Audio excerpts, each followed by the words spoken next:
Bizda Real bilan Barsaga befoyda balet qilib turilgan bir paytda chet ellik bolalar oddiy metal profil bilan loydan shunaqa ajoyib $3 million turadigan Koenigsegg Jesko mashinasini yaratyapti. Bular bu yaratishda oddiy shpaklyovka, temir profil va stiklovoloknodan foydalanib qolip yasab, mashinani ustki qismini yaratib, ichki qismlarini eski mashinalardan olib, korpusga qo'yib chiqaryapti.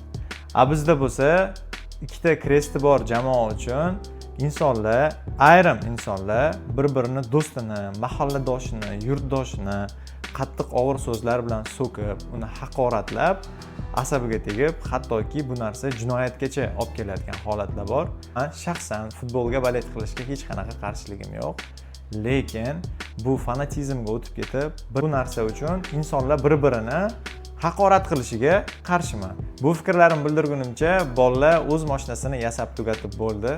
Agar O'zbekistonda shunaqa qo'li gul ustalarimiz bo'lsa, shunaqa proyektlar qilayotgan bo'lsa, iltimos komment qilib ketinglar. Men borib inshaalloh ular bilan birga video qilib kelaman.